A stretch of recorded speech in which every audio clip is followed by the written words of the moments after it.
3 days after the funeral, Julian Vance handed Martha a cardboard box and a 24-hour notice to vacate. Martha stood in the foyer of the house she had lived in for 28 years. The same foyer where she had hung Christmas wreaths. The same foyer where she had welcomed grandchildren. The same foyer where Arthur had taken her hand on their wedding day and smiled like a man still surprised that life had given him love twice. Now his son was standing in that same place telling her to leave. Julian was Arthur's son from his first marriage, and he had never once called Martha anything but Martha. Martha looked at the cardboard box, then at Julian. Her hand rested lightly on the banister, not because she was weak, but because some humiliations deserve balance, not reaction. She said nothing. Arthur's children had already taken control of everything that mattered on paper. The house, the cars, the accounts, the investment portfolio, all of it sat inside a trust Martha could not touch. The attorneys had explained it in the polished, careful language of people who deliver damage without ever appearing cruel. Martha had listened. She had thanked them, and she had gone home to pack. To Julian and his sister she was not a widow. She was a temporary presence whose time had run out. But on the morning she was supposed to leave, Martha removed the last books from Arthur's study and noticed something she had somehow never seen before. Taped behind his old high school track photograph, the one that had hung on the wall for decades, was a small brass key. She froze. 2 days earlier, she had watched Julian try to force open the locked bottom drawer of Arthur's desk. He had tried keys from Arthur's ring, then a letter opener, then anger. The drawer had not opened. Now Martha stood alone in the study, the tiny brass key resting in her palm. Same length, same cut, same shape. And for the first time since the funeral, she understood one thing with absolute certainty. Arthur had not left everything to chance. He had left something for her, and Julian had never found it. The silence after a funeral is never empty. It has weight, the specific uneven weight of a presence removed from a space it occupied for a long time. You feel it in the rooms, in the quality of morning light that falls differently now on surfaces that used to be warmed by someone's movement through them, in the chair that sits at the wrong angle because no one has sat in it since he did, in the kitchen where the coffee is made for one now and the extra cup is still in the cabinet and you are not yet ready to decide what to do about that. Martha had been living inside that silence for 3 days when Julian and Chloe arrived. They came before 9 in the morning, Julian with his briefcase and Chloe with her notepad, moving through the front door with the particular energy of people who have decided that a difficult thing needs to be done efficiently and that efficiency is a form of respect, or at least a substitute for it. The sound of the briefcase latches, the scrape of a chair pulled back from Arthur's dining table without ceremony, the snap of a document folder being opened. Martha sat at the long table and watched Julian set papers in front of her. She had her hands folded the way she had always sat in difficult meetings during the years she had administered a school district board's budgets, parents with grievances, the occasional conversation that required her to absorb something painful and respond without flinching. She had learned in those years that stillness in a difficult room was not passivity. It was its own kind of power. Julian explained the trust deed with the clip precision of a man who has been briefed and is now briefing. An estate attorney, not Edward Sloan, not the man Arthur had trusted for 30 years, but a different attorney, a man Martha had never heard Arthur mention, had reviewed the primary trust instrument. It had been established before Arthur's marriage to Martha. It had not been amended in a way that altered the core distribution. The house and all its contents passed to the blood heirs upon Arthur's death. Julian and Chloe were co-trustees with full administrative authority. Martha asked one question, whether Edward Sloan had been consulted. Julian said that Edward Sloan's role had been superseded by the trust instrument. Martha looked at him for a moment. Then she thanked him and waited for him to continue. Julian leaned back in his chair. Then he stood and moved to Arthur's desk in the study doorway, resting one hand on the frame in the proprietary way of a man taking measure of what he now considers his. He said, "You were the companion, Martha, but the legacy that belongs to the Vances." He said it without particular cruelty, which was she had found often the worst way for cruel things to be said. as if it were simply a clarification, a correction of a misunderstanding she might have been harboring. She said nothing. Chloe had brought sticky notes. Pink ones small, the kind used in offices for quick sorting. She moved through the rooms with the focused efficiency of a woman who has already made her decisions and is now recording them for others to execute. Martha watched from the hallway as Chloe pressed a note to the sideboard, sell, another to the hall mirror, keep, another to the bookshelf in the sitting room. Donate check editions first. Then Chloe came to the sitting room and looked at the porcelain vase on the side table. The cream-colored vase with the hand-painted blue flowers that Arthur had carried from the shop himself on their first anniversary, because he had said he didn't want it wrapped in paper by a stranger. He wanted to bring it himself. And he had set it on that table and said, "This is where it lives now." And she had laughed and loved him for the certainty of it. Chloe pressed a pink note to the vase. It said donation. Martha said from the doorway, "That was a gift to me, from Arthur, on our first anniversary." Chloe looked up. She said, "Do you have documentation? A card? A receipt?" Martha said it was 27 years ago. Chloe peeled the note off and pressed a different one in its place. This one said estate pending review, as if the change were a concession, as if pending review were a kindness rather than a delay of the same outcome. Martha went to the kitchen. She stood at the counter and looked out at the garden, the rose bed along the south wall, the kitchen herbs near the back step, the old oak at the property line that had been growing since before either of them and would still be growing after. She pressed her palms flat on the counter and let herself feel the solid surface of it, the familiar edge of a counter she had stood at 10,000 mornings. Arthur's fountain pen was on the counter. She didn't know how it had gotten there. Perhaps she had brought it from the study without thinking the way you carry things belonging to someone you love, without accounting for the motion. She picked it up. It was dry. The ink had run out some time ago, and he had not refilled it, and now it never would be. She held it for a moment. This pen that had signed documents and written letters and left small notes on the kitchen counter for 28 years, "Dear M, gone to the hardware store back by noon," was empty now. His voice in ink silenced. She set it carefully in her cardigan pocket. Julian reappeared in the kitchen doorway. He told her she could take her clothes, her toiletries, her personal books. He told her that anything else required inventory review before it left the house. He told her the piano stays. She said, "The piano is mine. I purchased it in 1989 before I knew Arthur." He said, "We'll need documentation." She said, "I have the receipt." He said they would review it. His tone suggested the review would be thorough. Then he walked to Arthur's study. She followed without announcing herself and stood in the doorway. Julian was at the desk, the old walnut desk Arthur had refinished himself, the one that had sat in the same position for 28 years, with the same lamp and the same leather blotter and the same row of reference books along the back edge. Julian had Arthur's keyring and was working through the keys methodically, trying each one in the lock of the bottom right drawer. Martha had not thought about that drawer in years.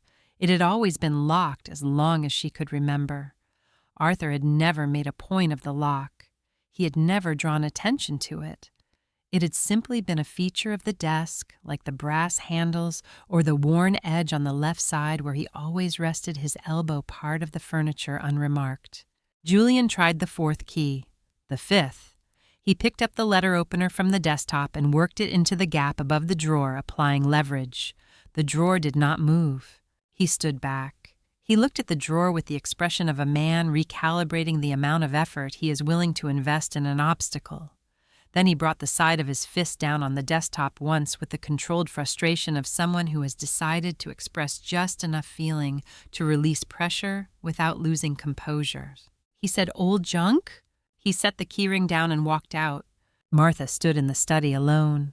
She looked at the desk, at the locked drawer undisturbed, at the keyring Julian had left on the blotter, at the high school track photograph on the wall, Arthur at 17 mid-stride, the finish line ahead of him, that particular expression of concentrated effort that she had recognized the first time she saw it as the same expression he wore when he was working on something that mattered. She had dusted that frame 100 times. She had looked past it while looking for other things. She had never looked at it directly, not in the specific way of a person considering what might be behind it. She crossed the room. She lifted the frame from its nail and turned it over. Taped to the backing with a single strip of yellowed tape was a small brass key. Small, specific, the particular cut of a key made for one lock and no other. She looked at the drawer. She looked at the key. She heard his voice, not chosen, not summoned, but arriving the way his voice arrived sometimes in the rooms he had occupied, unbidden and unmistakable. "I've spent my life building walls, Martha. I made sure these ones would always protect you." She had sat beside him in this study in the last weeks when the illness had made him too tired for anywhere but the chair by the window, and he had looked toward the desk with an expression she had understood as fatigue. She understood it differently now. He had been looking at the drawer. He had been thinking about time, about whether there was enough of it left to say what needed saying. There had not been enough time, so he had done the next best thing. She took the key from the backing of the photograph and closed her fingers around it. She could hear Julian and Chloe in the dining room, the sound of the briefcase, the tear of a sticky note from its pad, the categorical efficiency of people processing a life they had never properly understood into columns they could manage. She put the key in her cardigan pocket beside the dry fountain pen. She picked up a stack of books from the shelf and placed them in the cardboard box and went on packing steadily, without expression, without any outward sign of what she was carrying. Because what she was carrying now was not in the box. It was in her pocket. And Julian had already decided it was old junk. The house was quiet by 11. Julian and Chloe had gone to a hotel. Julian had mentioned it with the slight emphasis of a man who wanted her to understand that he was not sleeping under a roof. He now considered his own as a courtesy to her, which told her a great deal about how he had arranged the situation in his own mind. She had thanked him for the consideration without inflection, and closed the front door and stood in the entry hall for a moment, listening to the silence settle back into the rooms, the way silence does when difficult people have finally left. She had one more night. She had used the evening hours to pack the practical things, her clothes, her files, the contents of her nightstand, the items from the bathroom that were unambiguously hers. She had moved through those tasks with the focused economy of a woman who has learned over a long life that the way to manage overwhelming things is to break them into the next specific action, and then the one after that, without looking at the whole of it all at once. Now it was 11 o'clock, and the practical things were done, and what remained was the study. She had been saving it, not avoiding it. She was too honest with herself to call it that. Saving it. The study was where Arthur had been most fully himself, and she had wanted to come to it last when the house was quiet, and Julian and Chloe were elsewhere, and she could be in that room without anyone else's presence competing with his. She turned on the desk lamp only. The small pool of warm light it cast was enough. It was the same light Arthur had worked by on 1,000 evenings, and it felt right to use no more than he had used. She began with the bookshelves. She was not taking the books Julian's inventory, held them as household contents, and she had decided not to fight that particular battle, not tonight, not for these. Arthur would have told her not to fight for the books. He would have said something precise and slightly oblique about the difference between the vessel and what it carried, and she would have understood him and let the books go. She was taking the photographs. They were hers in the only way that mattered, not legally, not documentably, but in the way that photographs of a shared life belonged to the people who lived it. She lifted them from the shelves one by one, wrapping each in the tissue paper she had brought for the purpose, setting them in the box with the care of someone handling things that cannot be replaced. She came to the track photograph last. Arthur at 17, mid-stride, the finish line ahead of him. She had always loved this photograph, not for its sentiment, but for its specificity, the way it captured something true about him, the particular quality of his focused attention, the expression of a man who has identified what he is moving toward and has committed to the motion completely. She had recognized that expression the first time she met him decades later and had thought, I know this person. I know how he moves through the world. She lifted the frame from the wall, she wrapped it in tissue, and as she did, something registered the slight resistance of the backing, a stiffness that was not the natural weight of glass and cardboard. She had handled enough frame photographs over the years to know what they felt like, and this one felt different, thicker at the back than it should be. She set it on the desk under the lamp. She looked at it for a moment. Then she turned it over. The backing was cardboard, the standard kind that came with frames of this era pressed slightly brown, with age held in place by small metal tabs bent flat against the frame's edge. She used her thumbnail to lift the tabs one by one and remove the backing. Between the cardboard and the photograph's reverse taped flat with a single strip of tape that had aged to the color of old honey was a small brass key, and beside it, written on the cardboard in Arthur's handwriting, small, deliberate, in the blue ink of the fountain pen she now carried in her cardigan pocket. "Check the bottom, Ellie. Always check the bottom." She stood very still. Ellie.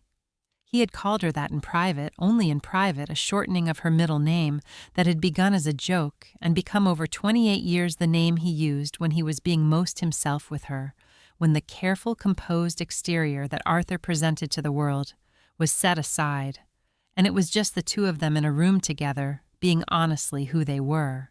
Julian had never heard him use that name. Chloe had never heard it. It was not in any document or letter or card he had ever written for anyone else's eyes.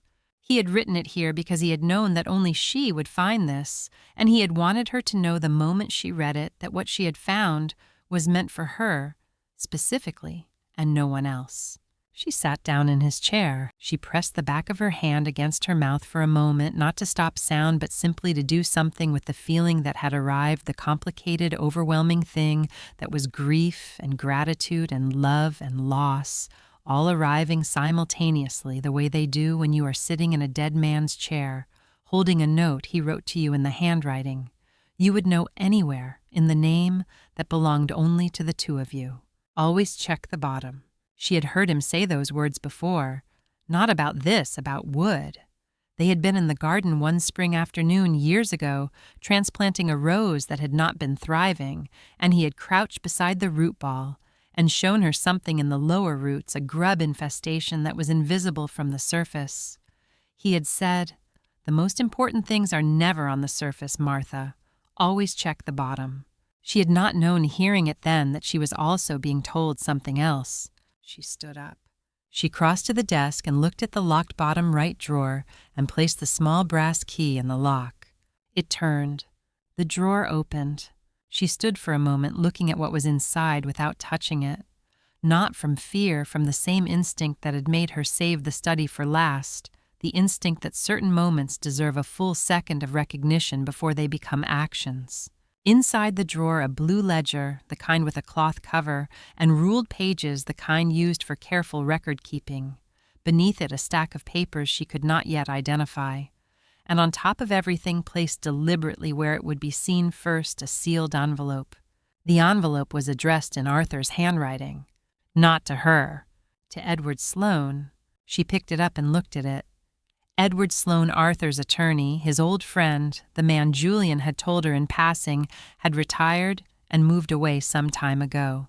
She had accepted this information at the time, without examining it the way you accept information delivered casually by someone who appears to have no reason to deceive you. She thought about that now, about the casual delivery, about the specific information retired moved away that would discourage her from trying to reach him, about the fact that Julian had hired a different attorney to handle the estate, and had mentioned Edward Sloane only in the context of his absence, and had said it in the same tone he used for other things he considered settled.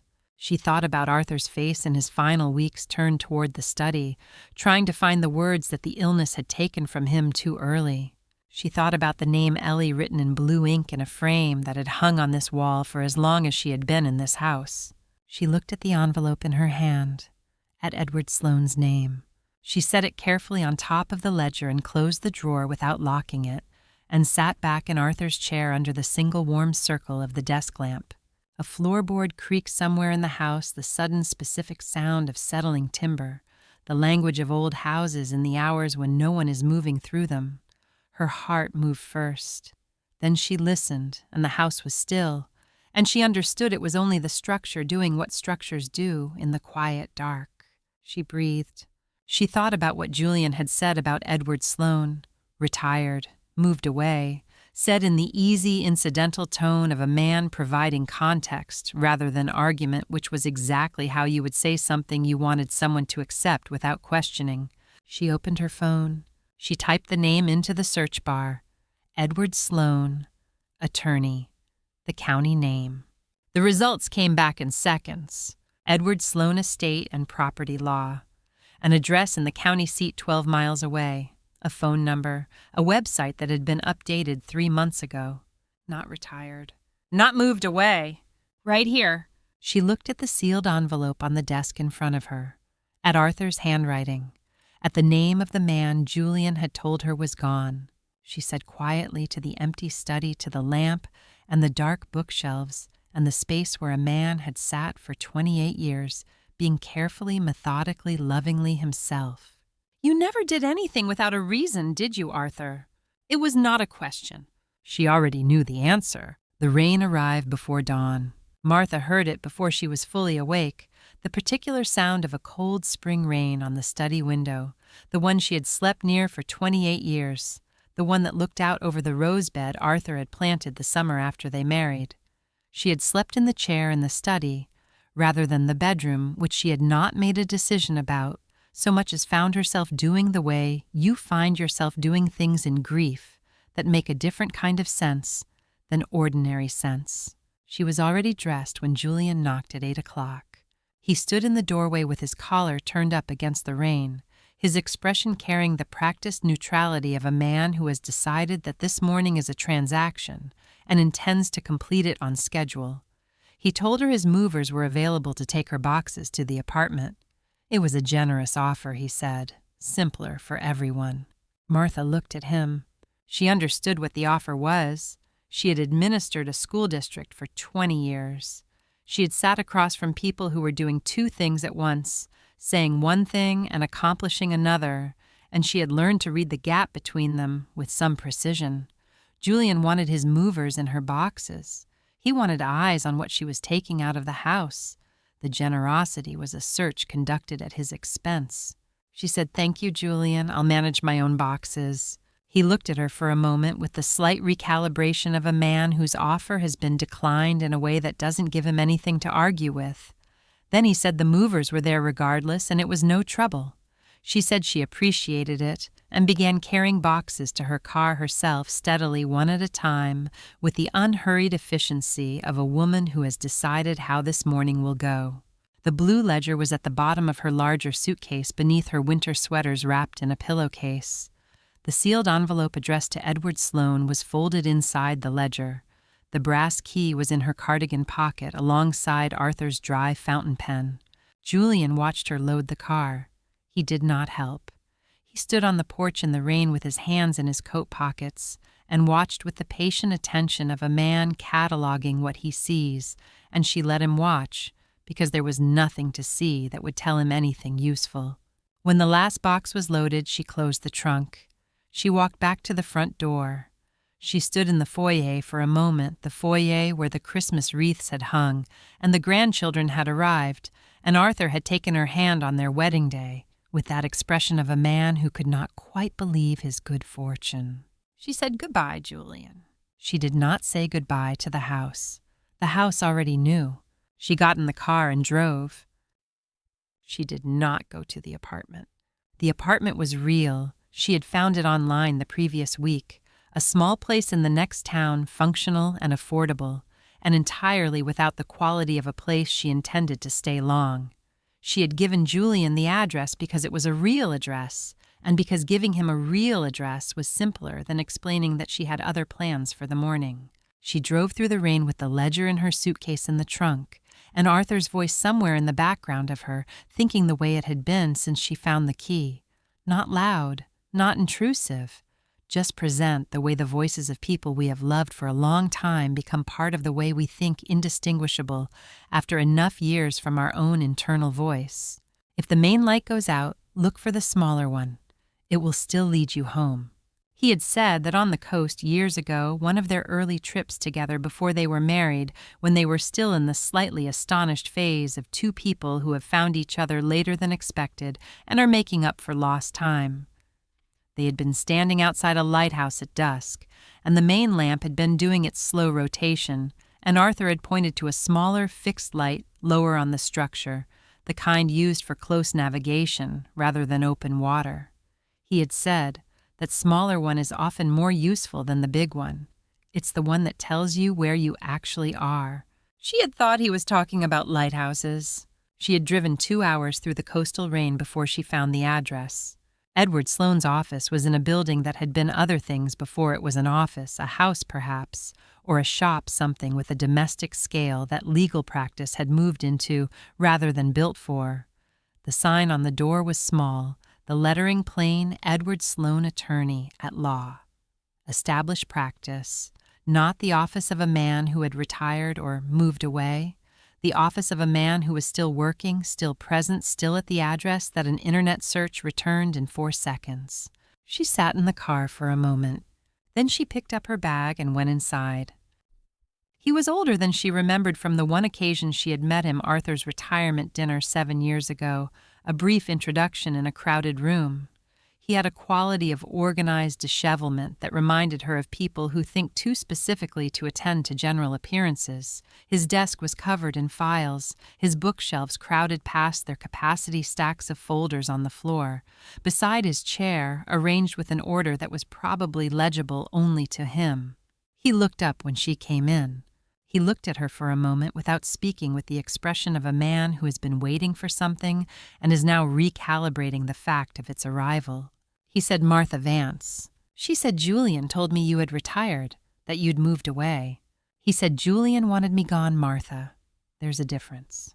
She sat down in the chair across from his desk. He told her the rest of it plainly, the way she had already come to understand Edward Sloane communicated without performance, without the managed delivery of difficult information, just the facts in the order they needed to be in. 3 years ago, Julian had come to his office, not about Arthur's health, not about estate planning in the normal course. Julian had come with a specific request that a particular file in Edward's records, a file pertaining to a trust amendment Arthur had executed, be handled in a way that made it effectively inaccessible. He had used careful language. He had not used the word destroy. He had said misplace and manage and simplify the record with the particular linguistic precision of a man who wants to accomplish something he cannot say directly. Edward had declined. Julian had informed him that his services to the family were no longer required. He had then told Martha, apparently at some point in the weeks after Arthur's death, in one of the passing references she had accepted without examining that Edward had retired and moved away. Martha said, "He thought you'd be gone before I thought to look for you." Edward said, "That was the intention, yes." She reached into her bag. She took out the blue ledger and set it on the desk between them. Then she took out the sealed envelope, Arthur's handwriting, Edward Sloane's name, and placed it beside the ledger. Edward looked at the envelope for a long moment. Something moved in his expression, not surprise exactly, but the particular quality of a feeling that has been held in waiting for a long time and has just been given permission to arrive. He said, "Arthur told me you'd come." He said it quietly, with the conviction of a man reporting something he had believed for 3 years. He said, "You'd know when it was time." She said, "What did Arthur tell you?" Edward said, "He told me to keep the red one safe. He said the blue one would find its way to you, and when it did, you'd bring it here." He stood from his desk.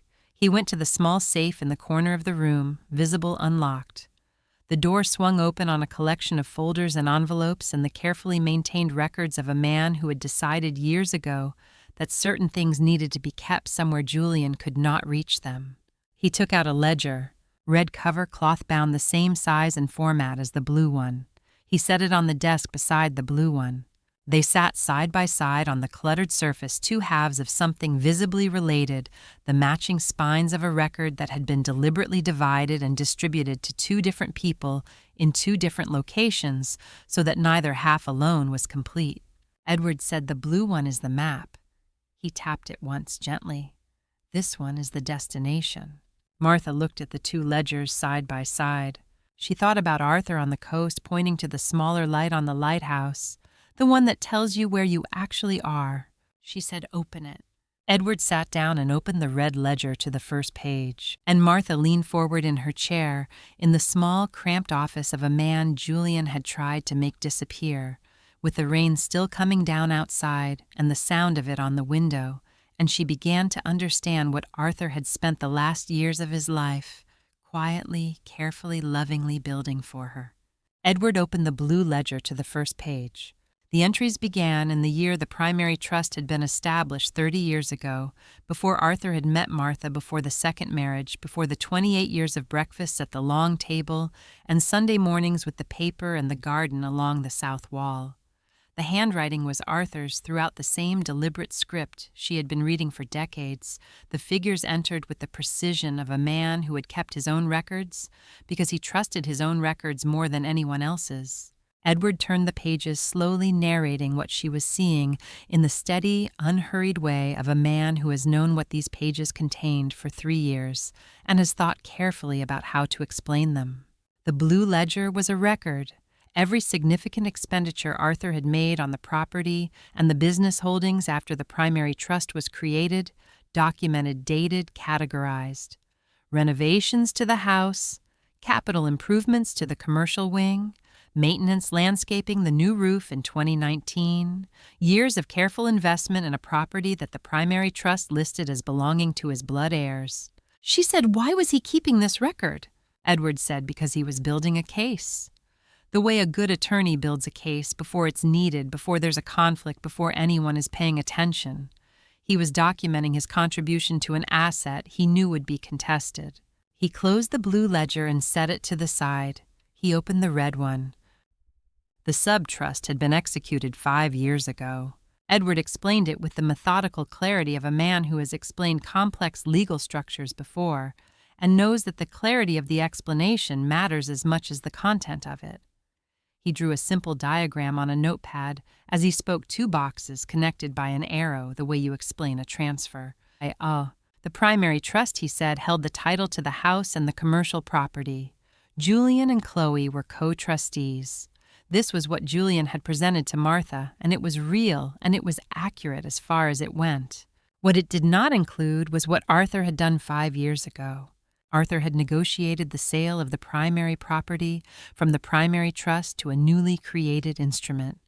The sale price was $1 a nominal consideration legally sufficient, designed to complete the transfer without triggering tax implications that would have drawn attention. The new instrument was a sub-trust. Edward turned the red ledger to the relevant page and set it in front of her. The name of the sub-trust was printed at the top in Arthur's careful handwriting and then typed below it in the formal language of the legal document that had been registered with the county 5 years ago and had been sitting in Edward Sloane's safe ever since. The Martha Vance Life Estate. She read it twice. Edward said, "A life estate gives you the right to occupy and control the property for the duration of your natural life, not as a guest, not as a tenant, as the legal life tenant with full authority over the use of the property, the right to any income generated by the commercial wings, and the right to exclude others from the premises at your discretion." She said, "Julian and Chloe." He said, "They hold the remainder interest. When your life estate concludes, the title passes to them. But until then, and this is the critical point, Martha, the property is yours to live in and control. Julian cannot sell it. He cannot lease it. He cannot renovate it, modify it, or use it in any way without your written consent. And he cannot ask you to leave." She sat with that for a moment. 28 years of living in a house she had been told was not hers. 28 years of being careful, of being grateful, of occupying the space of a guest who understood her invitation might be temporary. And Arthur had been sitting in the study for the last 5 years with a document in his safe that said she was never a guest at all. She said, "He never told me." Edward said he was afraid if he told you, you would tell Julian. Not to be cruel, because that's who you are, Martha. He said you would have thought it was fair for Julian to know, and Julian knowing would have given Julian 5 years to find a way around it. She heard the truth of that. She heard Arthur in it, his specific knowledge of her, the way he had always been able to see the places where her generosity could be used against her, and had quietly built around them. She said, "Is there more?" Edward turned to the next section of the red ledger. There was a penalty clause. Arthur had included it in the subtrust instrument with the precision of a man who had spent 40 years watching estates contested and families fracture, and the intentions of careful people dismantled by the speed and aggression of people who cared more about the outcome than the principle. He had seen it enough times to know that a document without consequence was a suggestion, not a protection. The clause was clear. If the remainder beneficiaries Julian and Chloe named explicitly took any action to interfere with the life tenant's use and enjoyment of the property, including but not limited to eviction proceedings, removal of property harassment, or legal challenge without merit, the remainder interest would be forfeit. The title would revert entirely and permanently to Martha as the life tenant in a fee simple, without condition. Not for the duration of her life, permanently hers. She read it twice. Then she looked up at Edward. "He said he didn't just give you the house, Martha. He gave Julian a rope, and Julian just skipped right into the knot." She thought about the cardboard box. The 24-hour notice delivered 3 days after the funeral. Julian standing in the foyer of the house she had lived in for 28 years, handing her a box with the casual authority of a man who believed he had already won. The eviction notice. She said, "The notice he gave me." Edward nodded. He said formal eviction proceedings initiated within 72 hours of Arthur's death. It's documented, the notice itself is dated, signed, witnessed. It meets every requirement of the penalty clause. Martha Julian has already done it. He just didn't know what he was doing when he did it. She sat very still in the small, cramped office with the rain on the window and the 2 ledgers on the desk and the legal shape of what Arthur had built, becoming clear to her the way a structure becomes clear when you finally understand its plan. Sometimes the best way to see a person's heart is to let them think they've already won. He had said that by the fireplace one winter evening, smiling to himself at something she hadn't known he was thinking about. She had asked him what he was smiling at, and he had said nothing particular, just a thought, and had reached over and taken her hand and held it. He had been thinking about this. Edward said, "There's one more thing." He opened the back cover of the red ledger. Taped to the inside back cover was a small plastic sleeve. Inside the sleeve, a USB drive. Small black, the kind used for document storage, the kind Arthur would have known how to use because Arthur had always made the effort to learn whatever tools were available. He said, "I haven't listened to it. He told me not to. He said it was for you." He placed the drive on the desk in front of her. She looked at it for a moment. Then she took the laptop from the corner of Edward's desk because he was already turning it toward her, and she inserted the drive and she opened the single file it contained. The video was 3 minutes and 40 seconds long. Arthur's face filled the screen. He was sitting in his study chair, the chair she had sat in the night before, the chair she had always thought of as his chair, in the specific way that certain objects become so associated with a person they almost carry the person's presence. He looked tired in the video, the tiredness of the last years, but his eyes were clear and direct, and entirely themselves, those particular eyes she had looked into 10,000 times and had never stopped finding something new in. He said, "Martha, if you're watching this, you found the key. I knew you would. You always looked more carefully than people gave you credit for." His voice filled the small office. Edward had gone very still in his chair. Arthur spoke for 3 minutes and 40 seconds. He explained the subtrust in his own words, simply the way he explained everything important, as if the person he was talking to deserved clarity and he was going to provide it. He named Julian and Chloe directly. He said he loved his children and he understood them, which was a different thing from approving of what he knew they would do. He said he had tried more than once to have the conversation with Julian that might have made this document unnecessary, and had not been able to find the version of that conversation that ended well, and had eventually concluded that protection was more reliable than persuasion. He said the drawer was a test, Ellie. I needed to know what Julian would do when he thought I wasn't watching. Martha looked at Edward. Edward said quietly, "The desk lamp." She thought about the lamp. Arthur's desk lamp, the brass one, the one that had been on that desk for as long as she had known him, that she had never thought to look at as anything other than what it appeared to be. Edward pulled up a secondary file on the laptop, a video file time-stamped 2 days after Arthur's death. The camera angle was from the desk lamp looking down at the desk surface and the locked bottom drawer. The footage was clear. You could see Julian's hands on the keyring working through the keys. You could see the letter opener. You could see his palm come down on the desk surface. You could hear him say, "Old junk." You could see everything. Arthur had installed the camera himself. He had been watching his desk from a lamp for long enough to ensure that whatever happened after he was gone, there would be a record of it. Martha looked at the footage for a long moment. She said he saw everything. Edward said he always did. She looked at the USB drive on the desk, at the 2 ledgers, at the rain on the window of the small office where a man had kept Arthur's secret safe for 3 years because Arthur had trusted him to, and because some people, when trusted by a person of genuine character, do not let that trust down. She thought about Arthur sitting in the study in the evenings with the lamp on, looking toward the door, holding everything he had built in his careful hands and waiting for the right moment to set it down. He had set it down for her. She straightened in her chair. She said, "What do we do first?" Edward Sloane picked up his pen. The rain had eased to a drizzle by the time Martha turned onto the familiar road. She had driven back the way she had driven out 2 hours the same route, the same gray sky, pressing down over the same landscape of small towns and bare fields, and the occasional farmhouse set back from the road. But the quality of the drive was different now. On the way out, she had been carrying uncertainty, the particular unmoored feeling of a woman who has found something she doesn't yet understand. On the way back, she was carrying something that had weight and shape and direction. Edward sat in the passenger seat with his briefcase on his lap and looked at the road ahead without speaking, which was the right thing to do.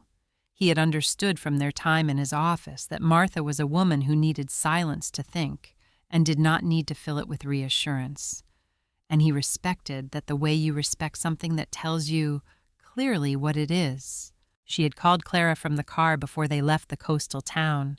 Clara had answered on the second ring with the alert attention of a woman who had been waiting for 3 days for a call that told her something had shifted. Martha had said, "I'm going back to the house." Clara had said, "I'll meet you there." Martha had said, "Give me an hour first." Clara had said, "Understood." Then, "Are you all right?" Martha had said, "I think Arthur made sure I would be." She parked on the street rather than the driveway. It was a small decision, a practical one. She did not want the sound of her car on the gravel to announce her before she was ready. She and Edward walked to the front door in the light rain, and she put her key in the lock. Her key, the one she had carried on her keyring for 28 years that no one had thought to ask for because no one had thought she would come back and open the door. The entry hall was as she had left it that morning. The foyer she had stood in with a cardboard box and a 24-hour notice. The banister she had steadied herself on. The space where the Christmas wreaths had hung. From the sitting room came the sound of voices. Julian and Chloe talking in the easy proprietary way of people who have concluded a difficult thing and are now enjoying the conclusion. The particular clink of good glassware. She walked to the sitting room doorway. Julian was on the sofa with Arthur's scotch, the good one, the one Arthur kept on the shelf above the fireplace, for specific occasions, the one he had opened on their 20th anniversary and their 25th, and the evening Martha had told him she had been asked to speak at the state education conference, and he had said he knew she would be asked eventually, and they should mark the moment. Julian had poured it into one of the crystal glasses from the cabinet, and was holding it with the ease of a man in a room he considers his. Chloe was beside him with her phone and her own glass, looking at something on the screen with the half-attention of a person who is present in a room without being fully in it. Julian looked up. His expression moved through annoyance and arrived at condescension in about 2 seconds. He said, "Forgot something, Martha." "You have 10 minutes before I call the—" He stopped. Edward Sloane had stepped through the door behind her. The change in Julian's face was not subtle. The condescension left first. The color followed. What remained was the specific pallor of a man who has been certain of something and has just encountered information that makes the certainty untenable. He said, "Edward." His voice had lost its forward momentum. He said, "You're supposed to be in Florida." Edward set his briefcase on the entry table and opened it with the unhurried efficiency of a man who has been waiting 3 years for this specific morning. He said, "I prefer the rain, Julian, especially when it's washing away a fraudulent eviction." He walked past Julian to the coffee table and set the blue ledger down on its surface with the deliberate placement of a man presenting evidence rather than making an argument. Then he set the red ledger beside it. Then the document, the subtrust instrument, the Martha Vance Life Estate County, registered notarized, dated 5 years ago, by a man who had understood exactly what he was building and had built it to last. Chloe had put her phone down. She was looking at the ledgers on the table with an expression Martha recognized not guilt, not remorse, but the specific focused attention of a woman calculating her position and not yet knowing what she is calculating toward. Julian said, "Those documents don't change anything. The primary trust." Edward said, "The primary trust transferred the property to the subtrust 5 years ago for a consideration of $1. It's a matter of public record at the county recorder's office. I filed the original myself. Julian, the primary trust doesn't govern this property anymore. It hasn't for 5 years." Julian said, "That's not possible. Our attorney reviewed." Edward said, "Your attorney reviewed the records you gave him access to. He looked at what you put in front of him. He did not pull the full property record from the county because you told him the primary trust was the governing instrument, and he took you at your word. He picked up the subtrust document and turned to the specific page and set it back on the table facing Julian. He said, 'This is a life estate. Martha has the legal right to occupy and control this property for the duration of her natural life. She has the right to all income from the commercial wings. She has the right to exclude others from the premises, including you.'" Chloe reached forward and took the document from the table. Edward said without raising his voice, "I wouldn't read the next page before you've put that one down, Chloe, but I would strongly suggest you not take it further than your own hands. It's evidence relevant to a potential breach of trust proceeding, and removing it from this room would compound a problem you haven't fully understood yet." Chloe set it down. Julian said, "What problem?"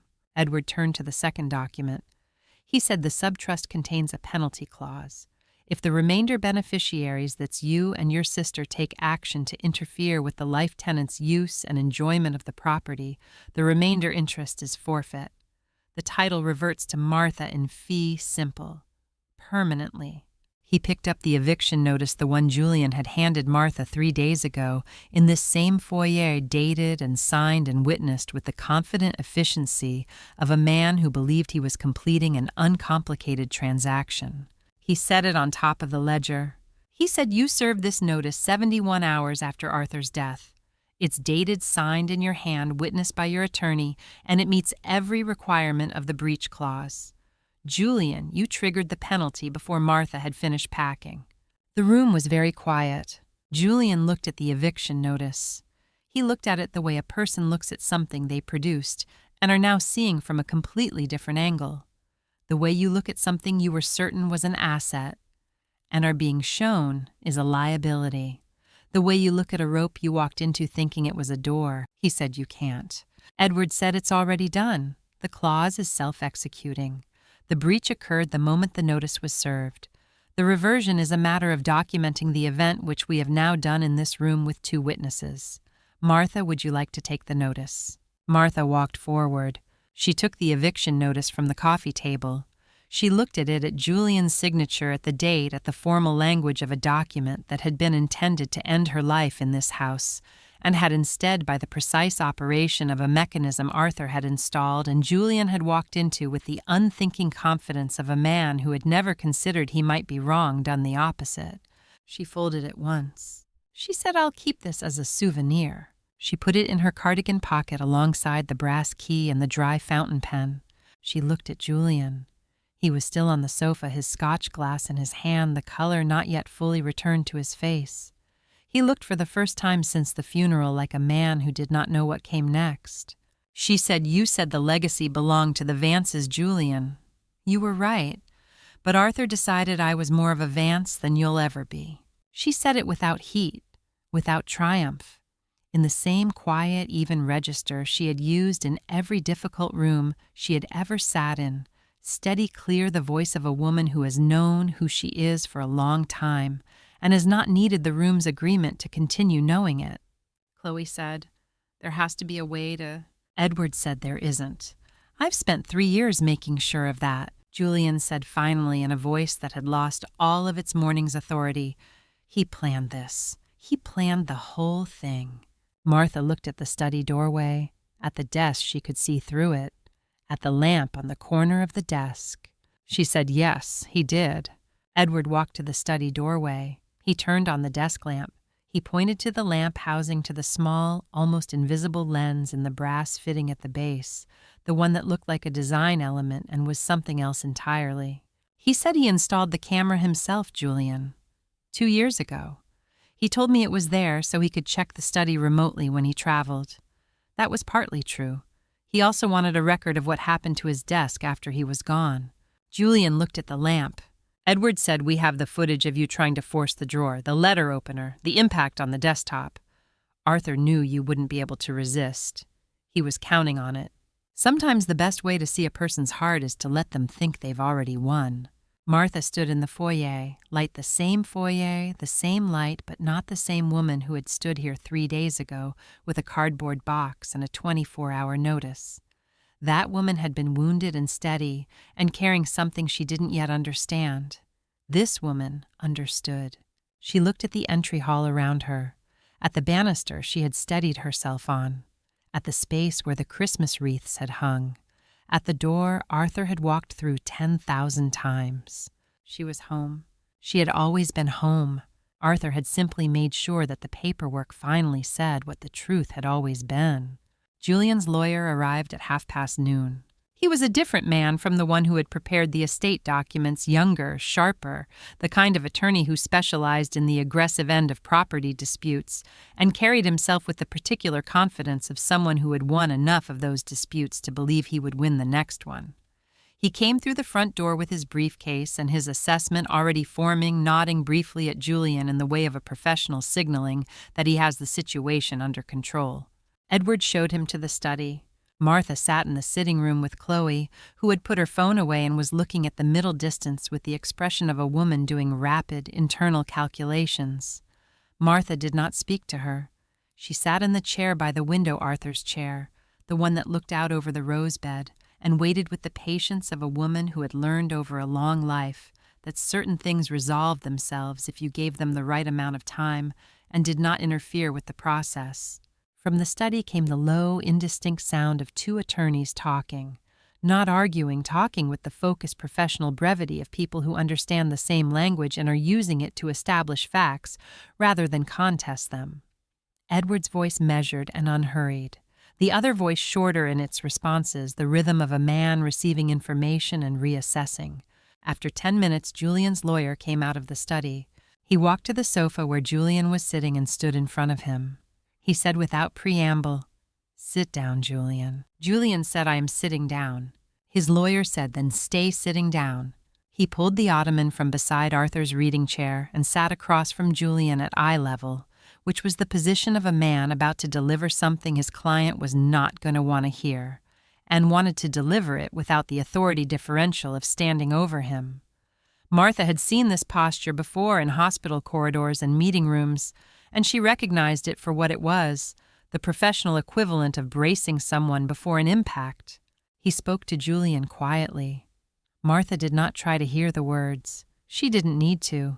She could read the shape of the conversation in Julian's face as it progressed, the initial resistance, the leaning forward to object the lawyer's steady continuation, and then the particular stillness that arrived when a man has heard something that removes his remaining options and is processing the removal.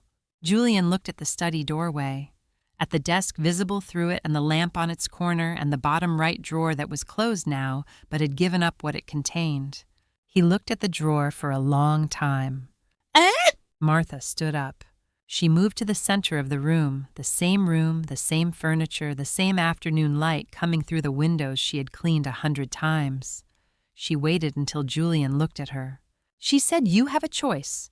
I want to explain it to you clearly because Arthur would have wanted clarity over confusion even now." Julian said nothing. His lawyer sat beside him with the stillness of a man who has advised his client to listen.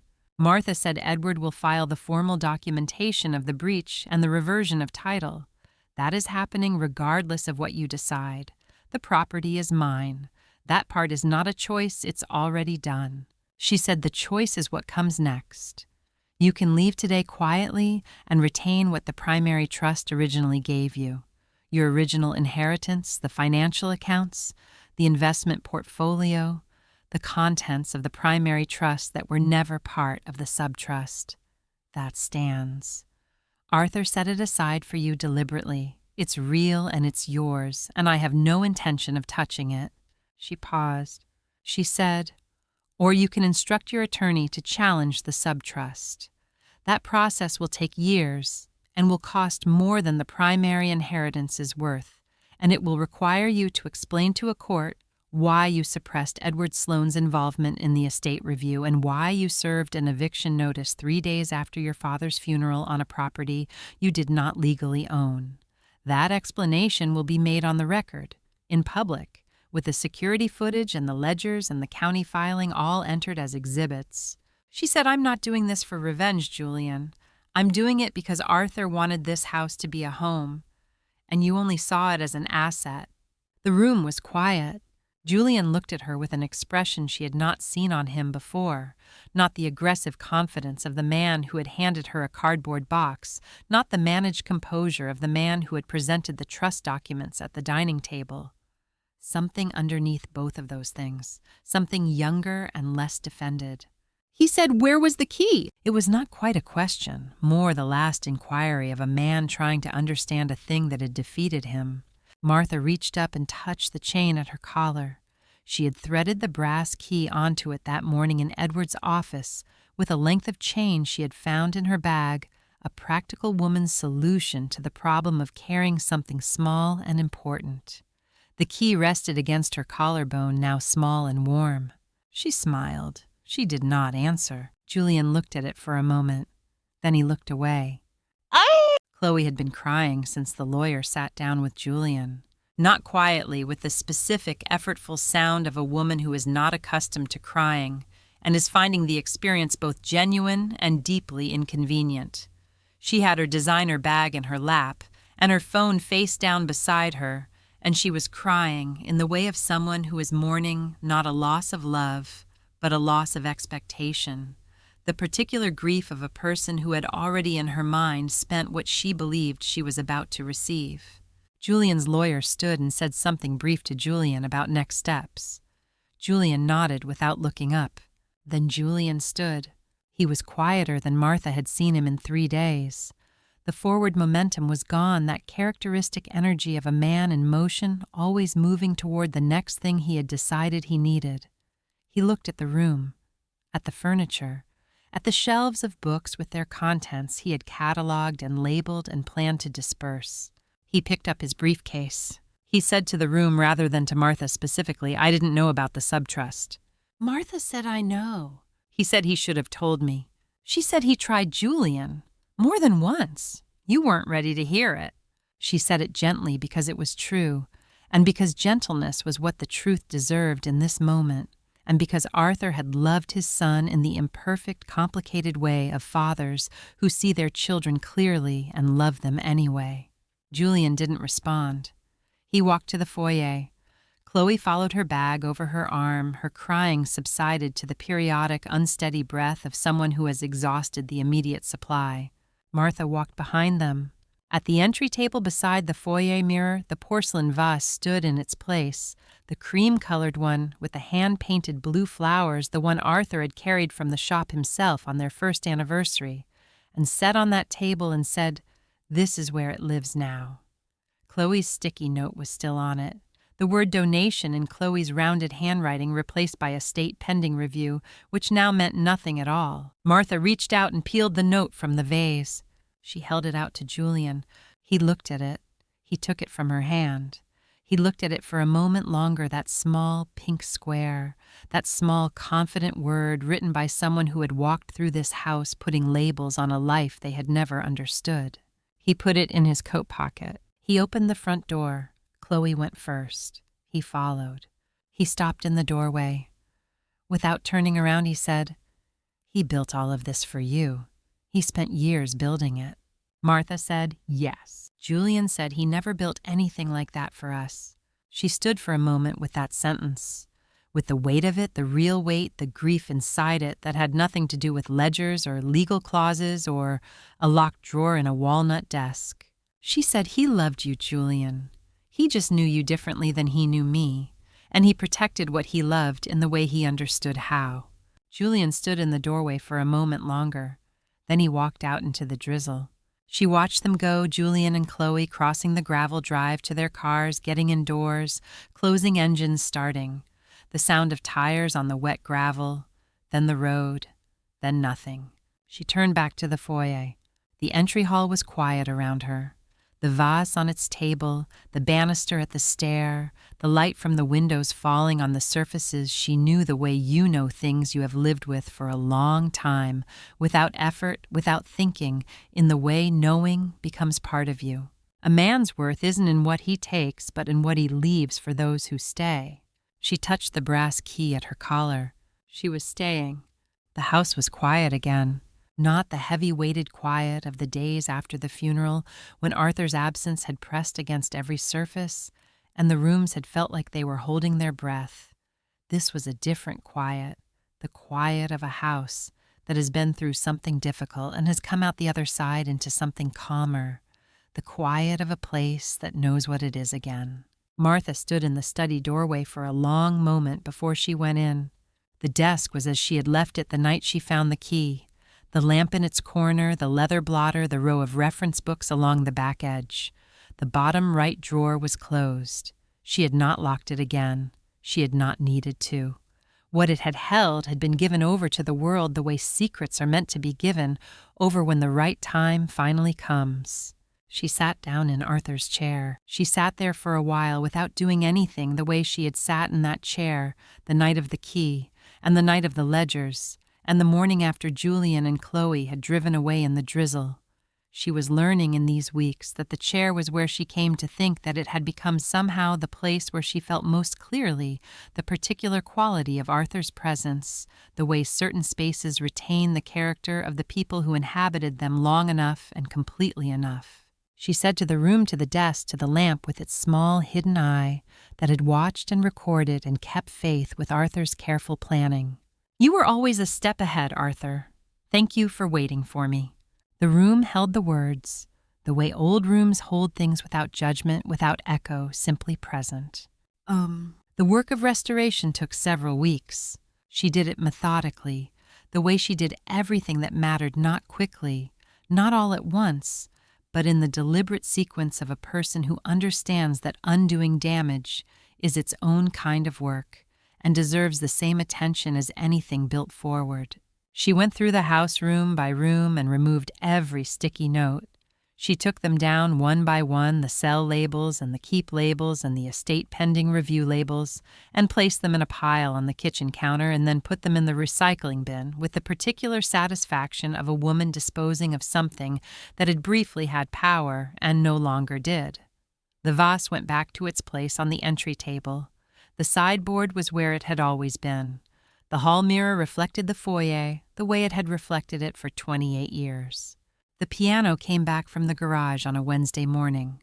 She had hired 2 men to move it, and she had supervised the process with the focused attention of someone overseeing the transport of something irreplaceable, which it was.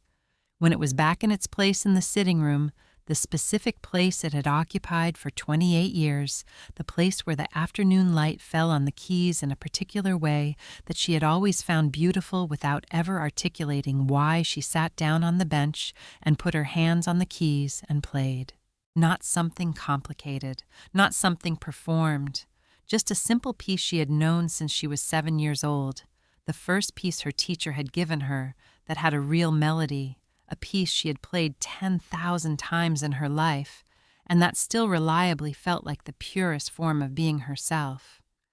The music moved through the house the way music moves through a house that has been waiting for it, filling the rooms, touching the walls, going up the staircase, and into the study, and out through the windows into the garden, where the rose bed was beginning to show the first green of the season. She played until she was ready to stop.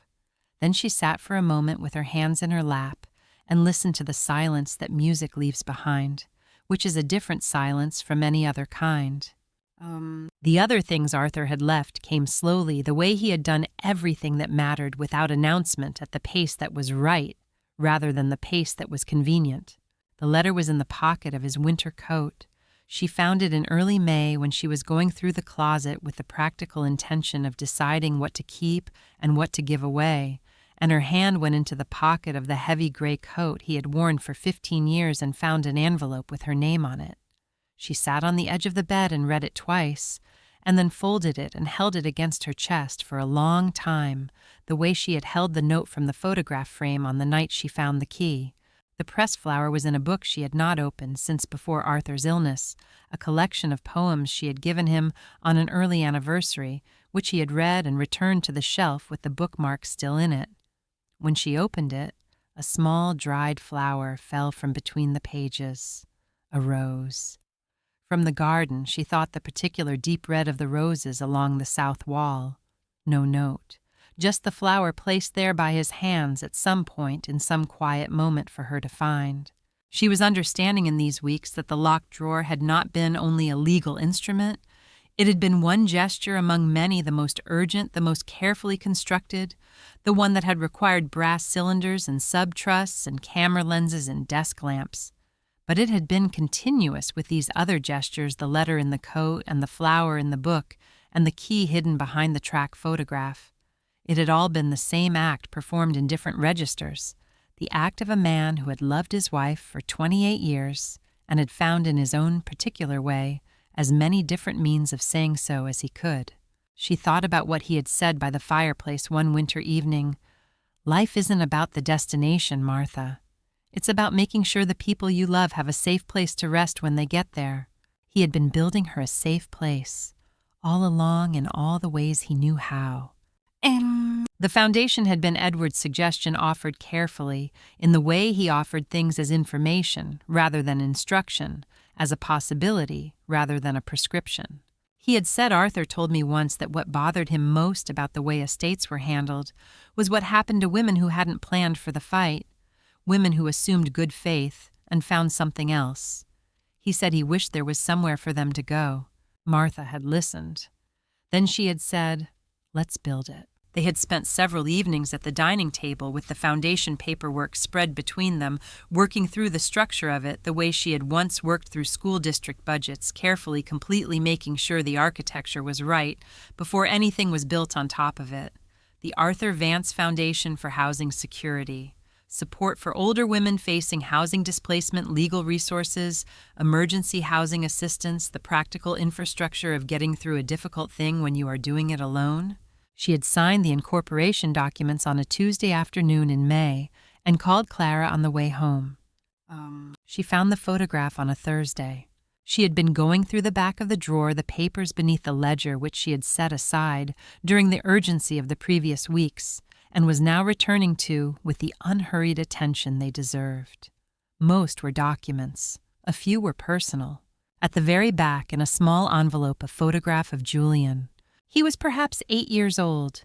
Standing in this garden, she could see the rose bed behind him, smaller than newly planted, squinting into the sun, with the expression of a child who has been asked to hold still for a camera and is finding it difficult. Arthur must have taken it. The photo had the quality of a candid, not posed, not performed just a child in a garden on an ordinary afternoon, caught in the act of being himself. On the back, in Arthur's handwriting, Julian Summer, 1984. Good day. She sat with the photograph for a long time.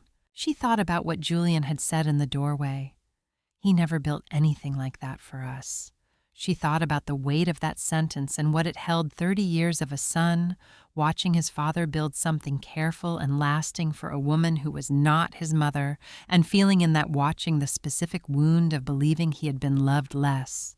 She did not think Arthur had loved Julian less. She thought Arthur had loved Julian differently in the complicated way of a man who understood his son's weaknesses clearly and did not know how to protect him from them, without removing the consequences that might eventually teach him something. She put the photograph in the inside pocket of her cardigan near her heart. She would send it to Julian, not with a letter, not with an explanation, just the photograph of a boy in a garden on a good day. He could do with it what he needed to. Clara came on Sunday. They sat in the garden in the late afternoon in the 2 chairs Martha had moved to the south side near the rose bed with tea, and the particular ease of 2 women who have known each other their whole lives and do not need to account for every silence. Clara looked at the garden, at the house, at Martha beside her with the brass key on its chain, at her collar and the quietness of a woman who has come through something and arrived somewhere real. She said, "You look different." Martha said, "I feel different." Clara said, "How?" Martha looked at the rose bed, at the old oak at the property line, at the house behind them, its windows catching the last of the afternoon sun, the piano visible through the sitting room glass. She said, "I don't feel like a guest anymore." Clara reached over and took her hand. They sat in the garden until the light changed and the evening came and the house behind them held its quiet, around them warm and permanent and entirely hers. A year later, the house was full of laughter, not the careful managed laughter of people performing ease in a room they are uncertain about, but the real kind, the warm, overlapping laughter of women who have found themselves in a room where they are genuinely welcome and are allowing themselves to feel it. Martha had set the dining table with the good dishes and opened the windows to the May evening and made 3 kinds of food she had not made since before Arthur's illness, because cooking for people you want to feed is one of the oldest and most honest forms of saying you matter to me.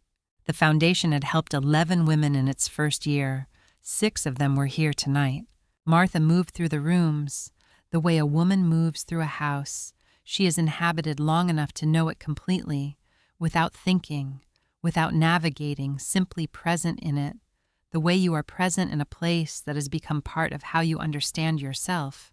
She refilled glasses and introduced people to each other and listened to the conversations that had started and were going places she hadn't planned, which was the best kind of gathering. At some point, she found herself standing in the foyer. She was not sure how she had gotten there, exactly one of those small, unplanned moments when a room deposits you somewhere without your noticing the motion. She stood near the staircase and looked at the banister. She had steadied herself on it a year ago. Julian standing in this same foyer, the cardboard box, the 24-hour notice, the color of that morning. She had put her hand on the banister and found it solid and held on. She looked at it now and understood something she had not understood then. The banister had not held her up. She had held herself up. The banister had simply been what her hand found. The steadiness had been hers. Hers in the long accumulated way of a woman who has navigated difficult rooms for 72 years and has built through that navigation something durable in herself that does not depend on external support to function. Arthur had known that. He had built his protection not by removing difficulty from her path, but by ensuring that when the difficulty arrived, she had what she needed to move through it herself. The key behind the photograph, the ledger in the drawer, the name Edward Sloane written in a note she would find when she was ready to find it. He had not rescued her. He had equipped her and trusted her and left her the path. That was the thing she had been understanding slowly in the years since, in the way that the deepest understandings arrive not all at once, but in layers, each one revealing the next. She went to the study. The party continued warmly behind her. She could hear it, the voices and the laughter and the sound of the piano, because Clara had sat down at it an hour ago and had not fully stopped playing, the way Clara had always played, with more enthusiasm than precision and all the right feeling. Martha had always loved listening to Clara play. The study was quiet. The desk lamp was on. She left it on in the evenings now, a habit she had formed without deciding to the small warm circle of it, a presence she had come to rely on. The bottom right drawer was open. She had kept it open since the day after Julian and Chloe left, when she had come into the study in the early morning and looked at the drawer and decided without quite articulating the decision that a drawer that had spent years being a secret should spend the rest of its time being useful. It held her letters to Arthur now. She had begun writing them in the months after the legal matters were concluded, not because she expected a response, but because she had discovered that writing to him was a form of continuing the conversation, and she was not ready to stop the conversation. The letters were in a small bundle tied with kitchen twine sitting against the left side of the drawer. Beside them, photographs. The faces of the women the foundation had helped. She printed them herself one by one and added them to the drawer as they arrived, so that the thing that had held Arthur's protection for her now held her protection for others. It seemed right. It seemed like the kind of continuity Arthur would have appreciated. And at the back of the drawer in its small envelope, the photograph of Julian at 8 years old, squinting into the sun in the garden. She had made a copy before she sent the original to his last known address. She had not heard back. She had not expected to, not yet. Some things took longer than a year. She said his name once quietly in the way she had come to say things she was not ready to say aloud to another person, just speaking them into the room, into the lamp's warm circle, into the space where his presence was still most palpable. She said I sent him the photograph. The room held the statement without response, which was its own kind of response. A young woman appeared in the study doorway. Martha had met her 3 months ago through the foundation, recently widowed, recently displaced, navigating the same territory. Martha had navigated a year ago with the same combination of dignity and bewilderment that the territory seemed to produce in women who had never expected to be on it. She had a quality of careful composure that Martha recognized from the inside. She said I wanted to find you and say thank you, properly, not in a card. Martha said, "Come in." The young woman came into the study and looked around at the desk and the books and the lamp with its warm circle. She said, "Was this his?" Martha said, "Yes." She said, "It feels like him. I don't know how to explain that." Martha said, "You don't have to explain it." The young woman looked at the open drawer and the photographs and the bundle of letters. She said, "You kept it open." Martha said it was meant to hold things. Keeping it locked seemed like a waste. The young woman was quiet for a moment. Then she said, "I don't know how you did it. Any of it."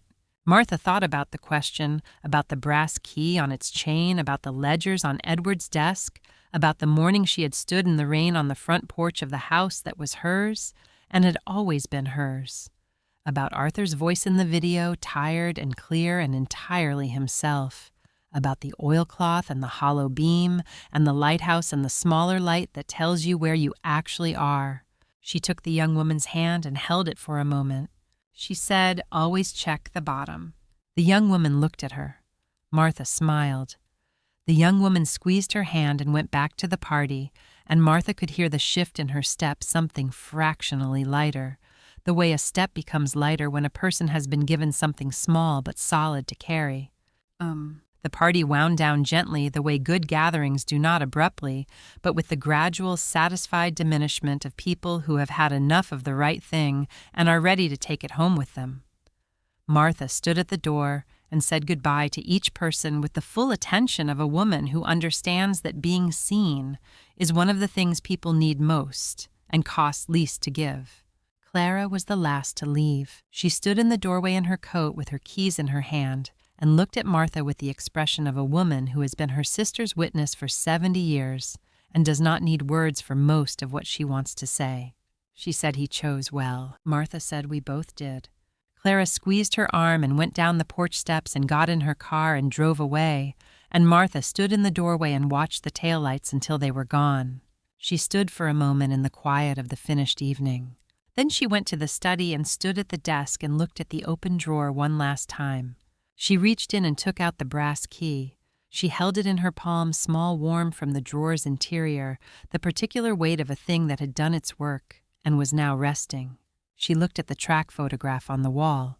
Arthur at 17, mid-stride the finish line ahead of him, that expression of focused and committed motion she had recognized across 40 years and known immediately as the truest image of who he was. She lifted the frame from the wall. She opened the backing. She placed the key against the cardboard exactly where she had found it and taped it in place with a strip of tape from the desk drawer. She replaced the backing. She hung the frame back on its nail. She stood and looked at it. She did not know who would find it next or when or what they would need it for. She knew that Arthur had understood something about the way protection works, that it moves forward, that it compounds, that a thing built with enough love continues to function long after the builder is gone. She understood it now, too. She had learned it the way she had learned everything important in her adult life, by living it, by being present for it, by paying attention. They saw an old woman and an old house. They didn't see the love that held every brick together. She turned off the desk lamp. She walked through the quiet house, through the study and the hallway and the sitting room, where the piano stood in its place with the last of the evening light on its keys, and out to the porch. She sat in the chair that faced the garden. The roses along the south wall were in their first bloom of the season, the deep red ones Arthur had planted the year they married, reliable as anything she had ever known. The oak at the property line stood in the last of the light, enormous and unhurried, as it had stood before either of them and would stand after her. The house behind her was warm and lit and present. She sat on the porch in the May evening and breathed the air of the garden she had tended for 28 years and felt without effort, without reaching for it, the thing she had been feeling more and more in this year of restoration and foundation paperwork and letters to a man who could no longer write back. She felt at home, not because the legal documents said so, not because Edward Sloan had filed the right papers with the right county offices, not because Julian and Chloe had taken their original inheritance and their defeated expressions and driven away in the rain, because Arthur had been right. She was the house. She had always been the house. The love that held every brick together had been hers as much as his. Her 28 years of steadiness and attention, and the quiet, unglamorous faithfulness of a woman who had loved a man completely and had been loved the same way back in the careful, particular, planning-ahead way that was his nature, and that had turned out in the end to be its own most durable form of devotion. She touched the chain at her collar. The key was not there anymore. It was back behind the photograph waiting for whoever needed it next. She did not need it anymore. She had always had the thing the key was protecting. She just hadn't known it yet.